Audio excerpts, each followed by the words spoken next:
Lodz, one of the largest cities in Poland. Jews began settling in Lodz in the late 70s.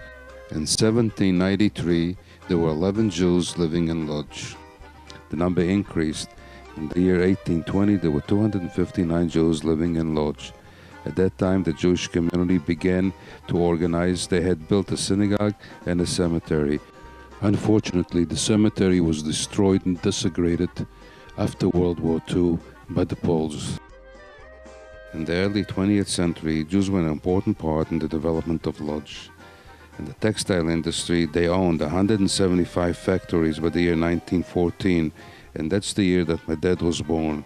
My mom was born a year later. Prior to World War II, the Jewish population of Lodz numbered about 233,000, roughly one-third of the city's population, and the second largest Jewish community in Europe.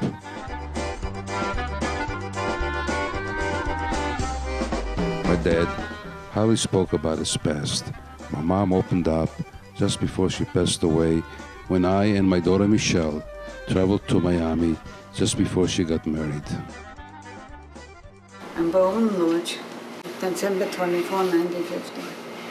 When I was 15 years, my mother was very sick, and I took over the kitchen, I took over everything, and I have to take care of my mother.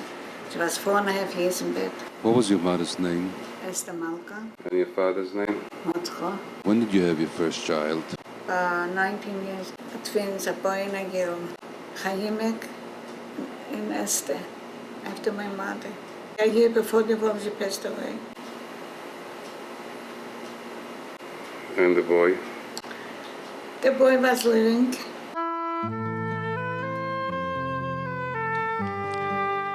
And then the war broke out. The Lodz ghetto was established in February 1940. About 200,000 Jews were forced to live in the ghetto. On March 1st, 1940, Bloody Tuesday, the Germans organized a pogrom to drive more Jews into the ghetto. Approximately 45,000 Jews died in the ghetto of starvation and diseases. Amongst them were my grandparents and my mother's first husband. He died while he was waiting online for bread. And my mother was left alone with a son Chaim. He was only 6. And I was with a child, I don't know where to go. Not the house, not one night I sleep here and one night here. I have no choice. I have a friend in a nursing home. She said, Sarah, give me the baby, I'm going to put in the nursing home because the baby is going to die by you. I have nothing to eat for you. I give away the baby in the nursing home, and I sign in to go for cleaning the stones in the ghetto. And this I don't know, and this was to go away at the concentration camp. Your son Chaim, when was the last time you saw him? I saw him the last time right before I went to post, and then I don't see him anymore. Can you tell me what happened that day when you saw him for the last time? They carried me with police. It was a lot of people together. And then I went out in the line and I ran up to the home where he was. And a nurse brought him out in the pajama. And he was screaming, Mama, I'm coming to you. Mama, don't cry, don't cry. You're gonna come to me Saturday. I have for you food. He saved for me a piece of bread, a whole week. It was about 5 years, 5, 6 years. And then I don't see him anymore.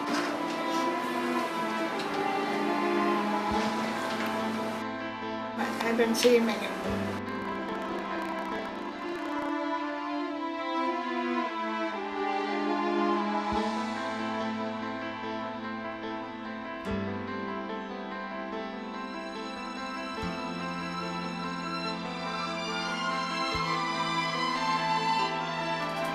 He raised his hand to wave goodbye, saw the pain in mother's eyes, who left her little precious boy of 4 in a citadel of ash and stone that preached a faith unlike his own. Perhaps he just may yet survive this war.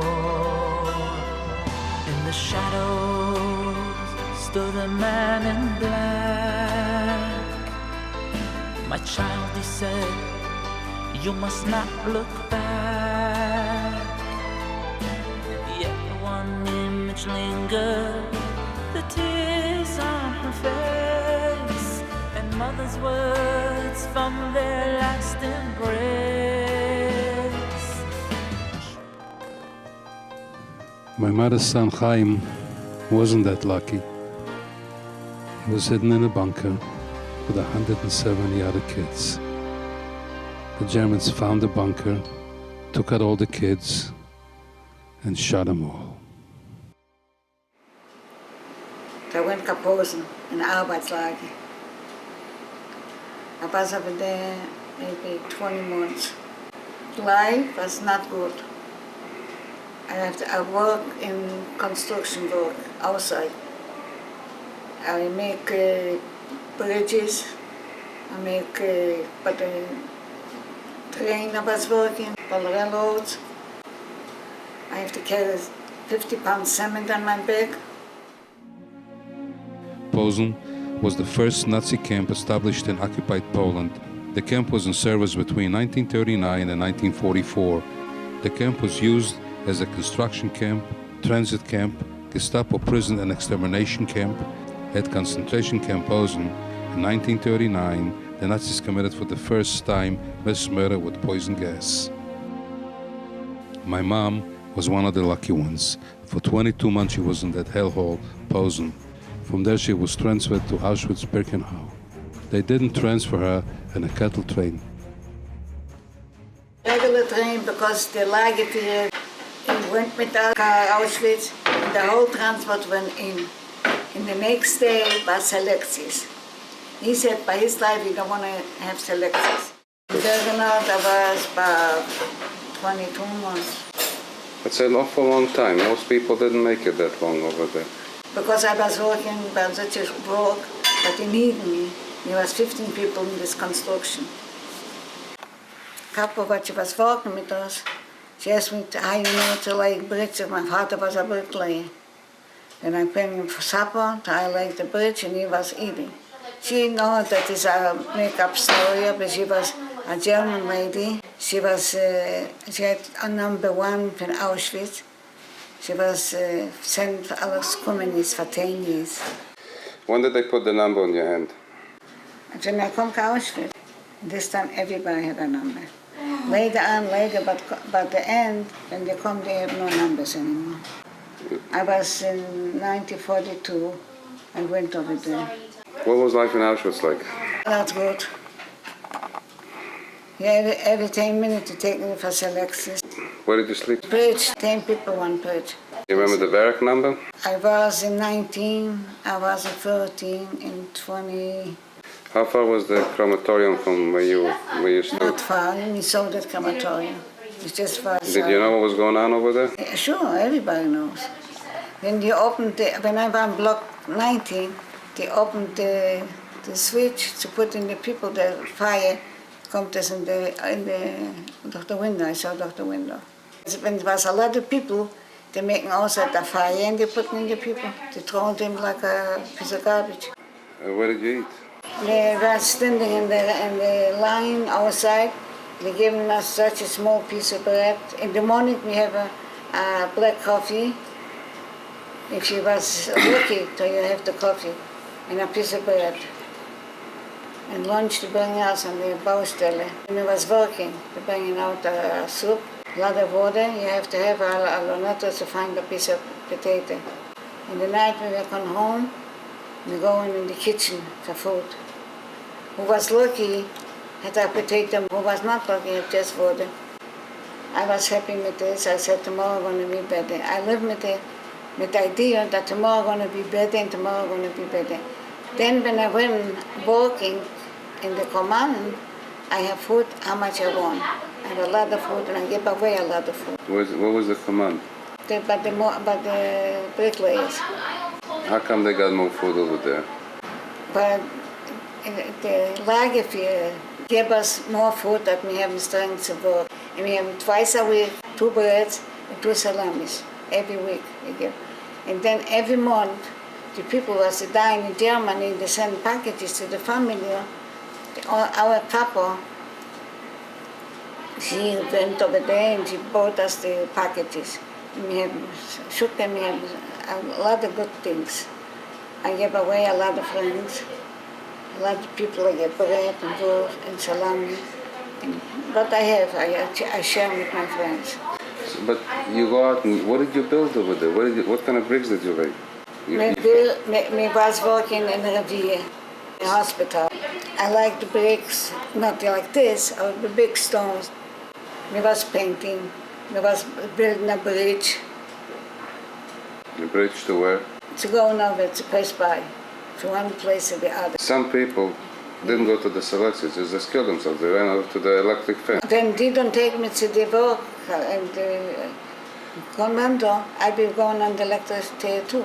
I know we are students. Our students have to be responsibility for the people, that the shoe is nice, that they're clean. They have nothing to close in the shoe, and they all the time they begin hit for the students. And I can't do this. So I said to my friends, listen, if you don't take me, I go in the electric fence. I don't want to live. So I have to hit somebody. Well, other people went on the fence? Oh, yes. One time you told me there was a German officer that came from the Russian front. One day, we went outside, asking us an assessment. But he went on the front and he was ruined. And then he was better. He was in the hospital a long time. So they sent us to Ost, for a holding. They're not working by us. They just, so he asked us, what is this? The chimney, what is going to flame? So he tell me. So he took the gun and he shot himself. He don't want to see people like this. And he shot himself. Did it ever happen that they put you in the selection to go to the heavens? One time. What happened? We went to work. It was a selection block. They did not give us food and not water, but because we want the gas, child tested. But our couple, but she was working with us. She was a German lady. She looked us up. She looked around and around and around, and we saw it up the window. We knocked on the window, and she saw it. So she went in that corner, and she took us out. So she saved us our life. Then we went out for the sauna to the sailor. So they cleaning up the whole block to me was. That was the last time that I saw the other people.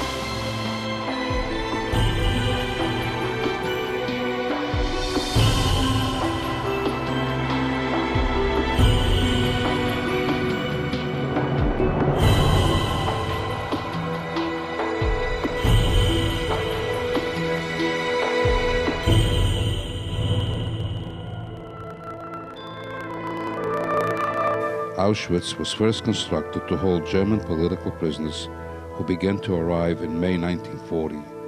One of them was the couple that saved Nomada's life. In September 1941, Auschwitz-Birkenau went on to become a major site of the Nazis' final solution of the Jews in Europe. From early 1942 till 1944, more than 1 million Jews were murdered in Auschwitz. The smoke from the chimney rose up to the sky. Their cries, their prayers, they scratched their walls with their fingernails, trying to maybe escape. But nobody was listening and nobody cared.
How did you get out of Auschwitz?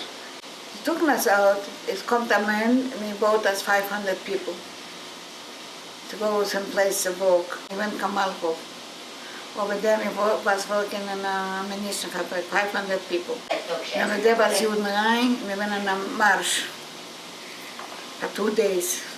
In the 1st of May we met American soldiers. In the second day, then we was, in the night time we went in the cows was standing to sleep overnight. Next day we go in the march again. I said, here is a lager, let's go in here. We went in the lager, the people went out and I went in. And I said, it's the copters and potatoes and killer. I said, oh, here, don't worry, we're going to have out to eat. On 18th of May, when I back to college. When I went home, I was going on the trains, not in the train inside, but outside, when we got to put together. I come college. I was in a gehackte Tours. I had nowhere to go, and I went to my mother's grave. Jewish refugees that returned from the camps to Poland suffered from hunger, lack of shelter. Although the new Polish government accepted them, the local population treated them with anger, hostility, and violence, in some cases even death. The Poles were afraid that the Jews coming back will reclaim their apartments, their home, their businesses. There were some Polacks that were afraid that the Jews may recognize them as collaborators with the Nazis. And that was one of the reasons why my mother never returned to Poland. She said that the Poles, some of them were worse than the Germans. Where did you find the strength to start everything all over again? I don't know, God gave me the strength. I was in the beginning, I was looking for everybody and I don't see nobody. And I was sleeping by my friends, but we were together in like 4 people was over there. So one time we went in the park and I saw a baby, maybe she was 2 years old. I said, I'm gonna kidnap the baby and I'm gonna have it for me. And my friends, I don't know how she went a little away from me and I was alone. Then she come back, she said, what is the baby? She said, don't say nothing, I'm going to kidnap the baby. Then the mother was looking for the baby, and she saw I go with the baby. So she went over, my friend went over to her, and she said to her, don't do nothing, she lost 2 babies. She just come back from concentration camp. She's not going to do nothing to you, baby, believe me. So she come over to me, and she said, anytime when you want, I gave you the address, you can come and play with my baby. I understand what you went through. And after this, I began to be sick and very nervous. And then I was working in a restaurant for a piece of bread and to sleep. How did you meet Daddy? Daddy, when I was working with the guys, I went out shopping in market and I met him. He bought a piece of cheese. And he was going out with a girl that I introduced him. But she wants a watch, she wants boots, she wants this. And he not gonna give it, so she stopped going with him. And I was working in a restaurant. I come home from work, he wasn't bad, I was sure that he is sick. So I asked him, what's the matter, you sick? He said, no, I'm not going no more with the girl. Okay. My mother wants you for a daughter, and I want me both to get married. That was... Was that the first time you met him, or did you know him before? Oh, we was neighbors in the house. So tell me about it. We was neighbors. His mother wanted me all the time for a daughter. How was he when he was a kid? He was a dancer, outgoing. I was not in touch with him because I was a home sitter and he was a life guy. I don't know too much from him. I know that he was going out and he was dancing and he was walking. Did you know his brothers? I know the whole family. Yeah. How many brothers and sisters did he have? He had 3 brothers and 2 sisters. What was their names? The name was... Esther? One is Esther. And Rachel? I don't remember the Ruchale? Ruchale, yes. And Shimon? Shimon, how you know? And Joe, you're sick? And you're sick? Yes. And The other one, Liza? Liza, yes. So Joseph is still here. He's still in contact with me. What happened to the rest of them? They all went with Hitler.